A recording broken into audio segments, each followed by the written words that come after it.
Hello friends, मैं अंकित कुमार। मैं इस वीडियो में आपको ब्लड प्रेशर, जिसे बीपी के नाम से जाना जाता है, इसके बारे में डिस्कस करूंगा। रेस्पिरेशन के बारे में बताऊंगा कि रेस्पिरेशन रेट क्या होता है, और वाइटल साइन के बारे में डिस्कस करूंगा। वाइटल साइन क्या होता है, वाइटल साइन क्या है, उसके नॉर्मल वैल्यू क्या होते हैं, वाइटल साइन में क्या क्या चेक किया जाता है, इन सभी के बारे में इस वीडियो में मैं बताऊंगा और इन सभी के बारे में डिस्कस करूंगा इस वीडियो में।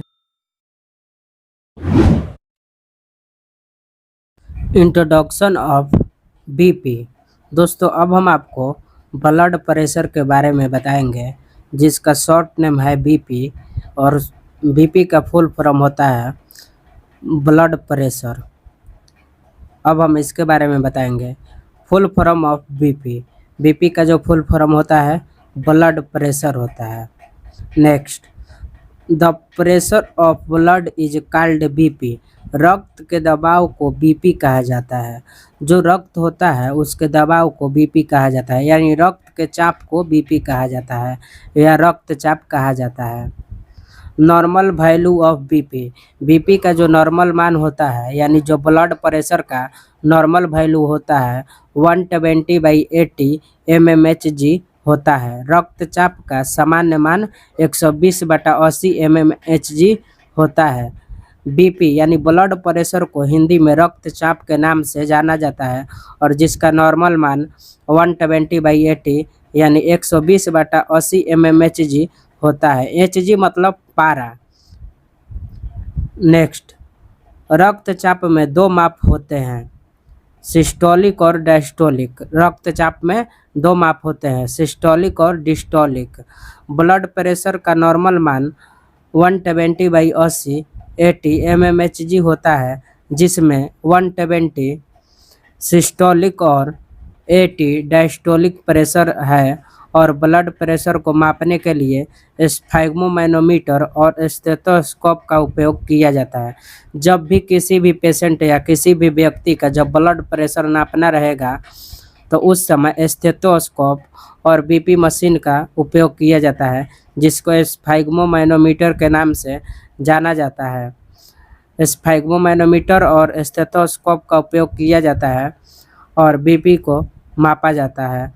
और बीपी का जो नॉर्मल मान होता है 120/80 mmHg होता है, और जो 120 है वह सिस्टोलिक और जो 80 है डायस्टोलिक प्रेशर है। बीपी में दो प्रेशर होते हैं, एक सिस्टोलिक प्रेशर और एक डायस्टोलिक प्रेशर। सिस्टोलिक प्रेशर जो होता है 120 होता है, और जो डायस्टोलिक प्रेशर होता है 80 होता है। यानी जो ऊपर वाला जो प्रेशर है उसे सिस्टोलिक बोला जाता है, और जो नीचे वाला प्रेशर है उसे डायस्टोलिक बोला जाता है। What is blood pressure? Blood pressure क्या है, यानी बीपी क्या है, उसके बारे में अब हम आपको बताएंगे। दोस्तों देखिए, अब बीपी मशीन है। यहाँ पर डायग्राम में शो हो रहा है कि ये दो बीपी मशीन है, और उसके बीच में जो है इसे स्टेथोस्कोप बोला जाता है। और यह जो बीपी मशीन है, इन दोनों का जो मेडिकल टर्म नाम होता है, इसको स्फैग्मोमैनोमीटर के नाम से जाना जाता है।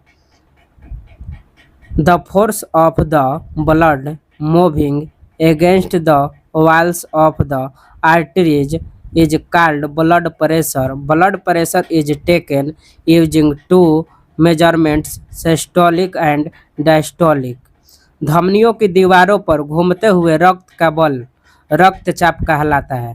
धमनियों की दीवारों पर घूमते हुए रक्त का बल रक्तचाप कहलाता है। रक्तचाप दो मापों का उपयोग करके लिया जाता है। रक्तचाप को दो मापों का उपयोग करके लिया जाता है, यानी बीपी को दो मापों का उपयोग करके लिया जाता है, सिस्टोलिक और डायस्टोलिक। रक्तचाप को दो मापों का उपयोग करके लिया जाता है, एक सिस्टोलिक और दूसरा डायस्टोलिक। जब हम किसी भी पर्सन का यानी किसी भी व्यक्ति का जब हम बीपी लेते हैं, तो उस समय जो ऊपर वाला प्रेशर होता है उसे सिस्टोलिक बोला जाता है, और जो नीचे वाला प्रेशर होता है उसे डायस्टोलिक बोला जाता है। मान लीजिए कि बीपी का जो नॉर्मल वैल्यू है 120/80 है, जो ऊपर वाला जो वैल्यू है 120 है तो वह सिस्टोलिक हो गया, और जो नीचे वाला है 80 है वह डायस्टोलिक हो गया।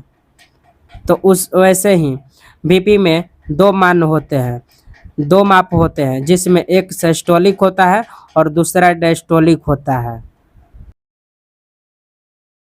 Parts name of sphygmomanometer and stethoscope. अब हम आपको स्फैग्मोमैनोमीटर और स्टेथोस्कोप के पार्ट्स के नेम के बारे में बताएंगे कि स्फैग्मोमैनोमीटर में किस पार्ट्स का क्या नाम है और स्टेथोस्कोप में किस पार्ट्स का क्या नाम है और इसका क्या यूज है, उसके बारे में अब हम आपको बताएंगे। हेलो दोस्तों, आज मैं आपको स्फैग्मोमैनोमीटर यानी बीपी नापने का मशीन के बारे में बताने वाला हूँ। इसको ज़्यादातर हम हॉस्पिटल, क्लिनिक और मेडिकल पर इसका यूज ज़्यादातर किया जाता है और इसके बारे में आज मैं आपको दोस्तों बताने वाला हूँ। चलिए दोस्तों, अब मैं बीपी मशीन को यहाँ से ऑन करता हूँ। यह दोस्तों लॉकर है, यहाँ से बीपी मशीन को ऑन किया जाता है। दोस्तों ये बीपी मशीन का पूरा पार्ट्स है और मैं इसके पार्ट्स के नाम के बारे में बताने वाला हूँ। दोस्तों इसको कैप विथ सेफ्टी ट्रैप बोला जाता है, कैप विथ सेफ्टी ट्रैप। और इसको दोस्तों मैनोमीटर बोला जाता है, मैनोमीटर। और इसको पारा बोला जाता है और यह पार्ट कैलिब्रेटेड ग्लास ट्यूब का बना हुआ होता है। इसको दोस्तों इसको रबर ट्यूब बोला जाता है, इसको रबर ट्यूब बोला जाता है और इसको मरकरी टैंक बोला जाता है, मरकरी टैंक इसको बोला जाता है।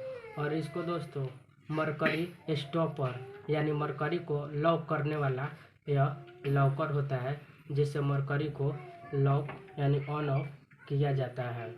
और इसको दोस्तों लेटेक्स बल्ब बोलते हैं। और यह एयर रिलीजर वाल्व होता है, जिससे हवा को रिलीज किया जाता है, इसको रोटेट कर कर। और इसको कफ बोलते हैं दोस्तों, प्रेशर कफ। इसको हम हाथों में बांधते हैं, इसको प्रेशर कफ बोला जाता है। और इसको दोस्तों इस पूरे पार्ट्स को हम स्फैग्मोमैनोमीटर यानी बीपी मशीन कहते हैं। और यहाँ पर दोस्तों लॉकर है जो पूरे आर्टिकल को सेफ रखता है। थैंक यू दोस्तों। हेलो दोस्तों, आज हम आपको स्टेथोस्कोप के पार्ट्स के बारे में बताने वाले हैं और इस स्टेथोस्कोप का क्या यूज है और हम इसे कब यूज करते हैं। दोस्तों इसको हम स्टेथोस्कोप बोलते हैं और इसका यूज जब हमें किसी व्यक्ति का बीपी लेना हो या हार्ट बीट देखना हो तो उस समय हम स्टेथोस्कोप का यूज करते हैं। और चलिए दोस्तों, अब हम आपको बताते हैं इसके पार्ट्स के बारे में। दोस्तों इसको ईयर पीस बोला जाता है और इसका यूज इस ईयर पीस बोला जाता है। और जब भी हम स्टेथोस्कोप को हम अपने हेड में फिक्स करते हैं तो इसे अपने ईयर में फिक्स किया जाता है और इसको दोस्तों ईयर पीस बोला जाता है और यह रबड़ का बना हुआ होता है। दोस्तों हम इसे ईयर ट्यूब बोलते हैं, ईयर ट्यूब। दोस्तों इसे ईयर ट्यूब बोला जाता है और यह मेटल का बना हुआ होता है। और दोस्तों इसको ट्यूब बोला जाता है और यह रबड़ का बना हुआ होता है। दोस्तों इसे हम स्टीम बोलते हैं, दोस्तों इसे स्टीम बोला जाता है। और यहाँ पर ऑन ऑफ स्विच होता है, बेल को ऑन करने के लिए, ऑफ करने के लिए और डायफ्राम को ऑन ऑफ करने के लिए यहाँ पर स्विच होता है और इसे हम स्टीम बोलते हैं। और इसे दोस्तों हम बेल बोलते हैं, इस पार्ट को हम दोस्तों बेल बोलते हैं। और इसमें एक होल होता है और इसे हम बेल बोलते हैं। दोस्तों इसे हम डायफ्राम बोलते हैं, इस पार्ट को डायफ्राम बोला जाता है। और दोस्तों इस पूरे पार्ट को हम यहाँ से यहाँ तक पूरे पार्ट को हम चेस्ट पीस बोलते हैं। और दोस्तों इस पूरे पार्ट को हम हेडसेट बोलते हैं।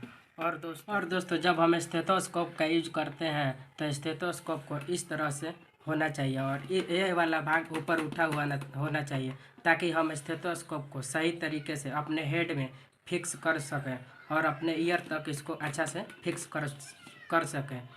दोस्तों ऐसे उठा हुआ होना चाहिए, ये पार्ट अब ऊपर की तरफ उठा होना चाहिए और इसको अपने हेड में इस तरह से लगाना चाहिए। थैंक यू दोस्तों।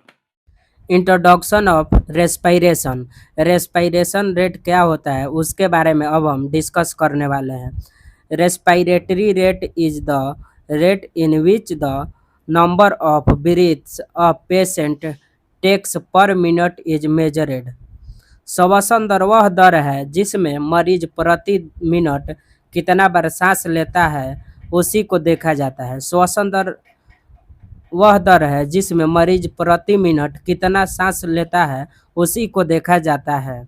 नेक्स्ट पॉइंट, श्वसन दर एक व्यक्ति द्वारा प्रति मिनट ली जाने वाली सांसों की संख्या है।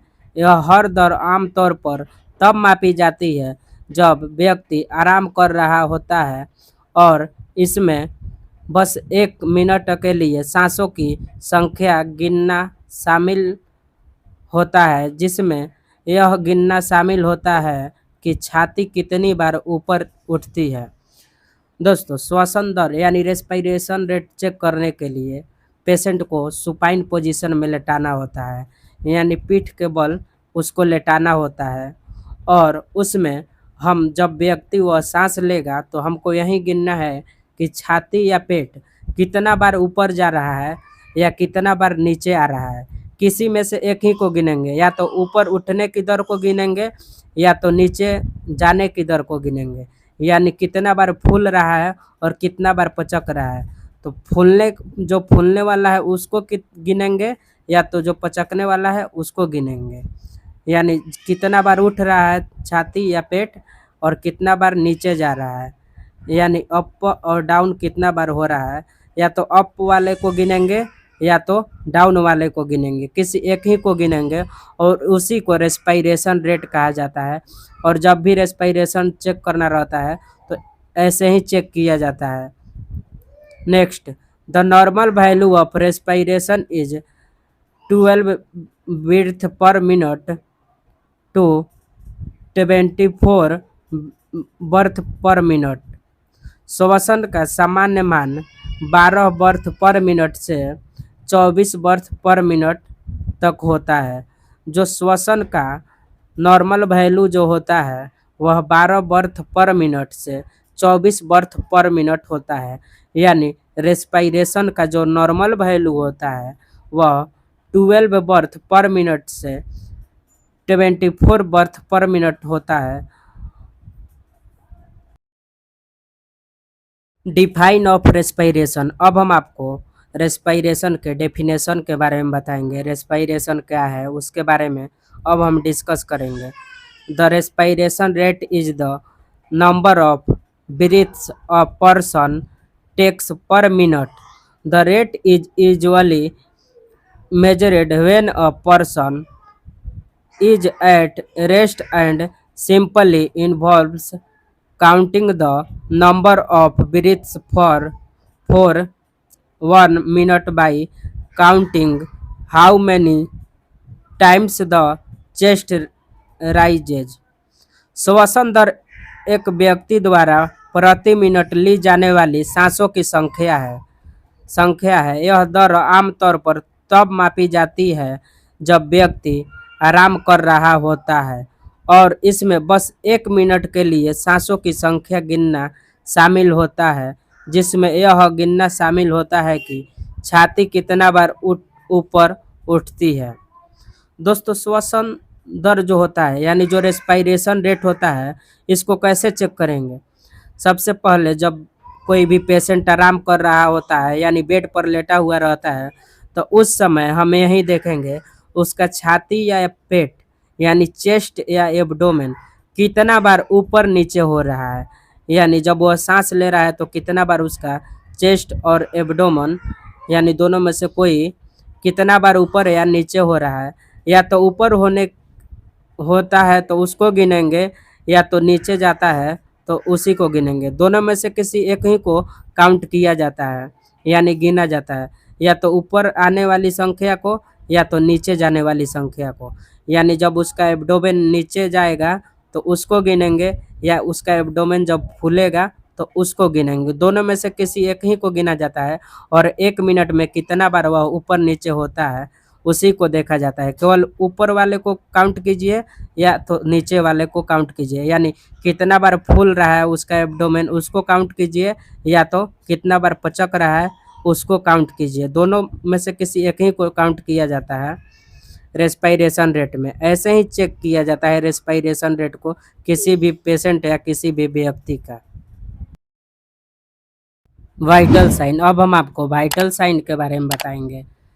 वाइटल साइन क्या होता है, वाइटल साइन में क्या क्या आता है, वाइटल साइन में क्या क्या चेक किया जाता है। अगर किसी भी पेशेंट का वाइटल साइन चेक करना हो तो उसमें क्या क्या चेक करना हो रहता है उसके बारे में बताएंगे, और वाइटल साइन में जो भी नॉर्मल रेंज होता है क्या होता है उसको भी बताएंगे।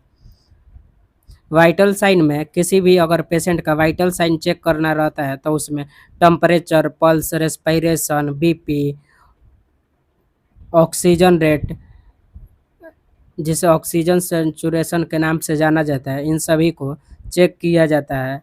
और शुगर को भी चेक किया जाता है। ज़्यादातर तो टेम्परेचर, पल्स, रेस्पिरेशन, बीपी और ऑक्सीजन रेट को चेक किया जाता है। अब हम आपको इनके नॉर्मल रेंज के बारे में बताएंगे कि नॉर्मल वैल्यू क्या होता है, नॉर्मल रेंज क्या होता है।